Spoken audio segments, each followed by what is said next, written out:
La Côte d'Ivoire, terre d'hospitalité mondialement reconnue, a été sollicitée par des Américains pour sceller leur union sacrée dans la pure tradition Aké.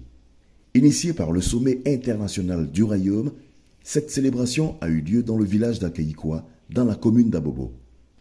Venus de l'État de Virginie au pays de l'oncle Sam, Simon Méry et Victoria Vega, présents récemment à Abidjan, se sont coutumièrement fiancés devant parents, amis et congrégationnistes.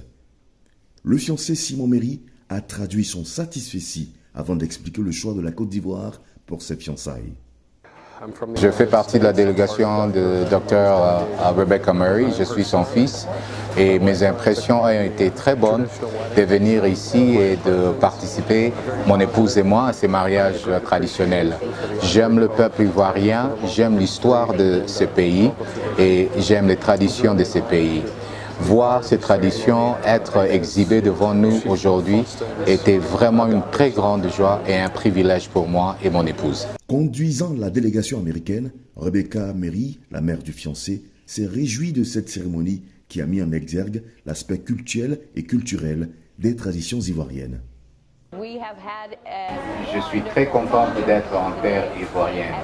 Cet après-midi, nous avions été accueillis au village par le chef du village et quelle était notre grande joie et notre stupéfaction d'être accueillis par un fanfare de jeunes dames qui dansaient.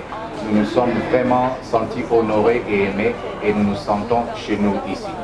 Cette cérémonie de dot a été officiée par Sa Majesté Faustin Aboudou, chef du village hôte et membre du comité exécutif du sommet international du royaume, qui a révélé le sens de ce pont culturel entre le géant américain et l'éléphant d'Afrique.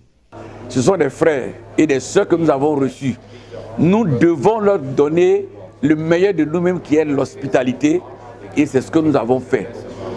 Les recevoir au village, c'est une manière de traduire notre amitié, notre amour pour des frères et des sœurs qui sont venus en Côte d'Ivoire. Ce pays de paix et cette paix qu'on nous a laissée. Le village a été heureux de recevoir leurs dons. En retour, nous avons croisé, je veux dire, les deux mariages, les deux familles. C'est le symbole de l'union entre la Côte d'Ivoire et les États-Unis parce que nos projets sont des projets divins et nous devons les accomplir ensemble. En prélude à cette rencontre culturelle, la délégation américaine est venue participer au sommet international du royaume en Côte d'Ivoire. Une croisade religieuse avec en toile de fond « Gagner des âmes à Christ ». C'est une joie pour nous de recevoir ce genre de sommet qui représente un tremplin qui nous permet de lancer l'évangélisation au plan mondial. Nous avons donc des repères qui sont des sphères d'influence qu'aujourd'hui le diable utilise pour pouvoir véhiculer un message qui n'est pas celui de Dieu.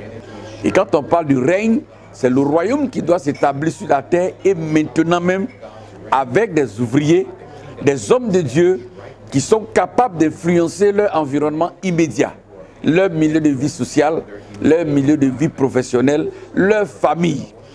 Nous sommes appelés à aller de l'avant et marcher pour que notre Seigneur soit reconnu comme tel et que le monde soit gagné à Jésus-Christ.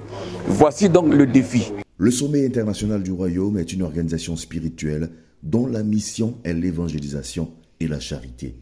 Il a été déjà organisé en Côte d'Ivoire en 2008.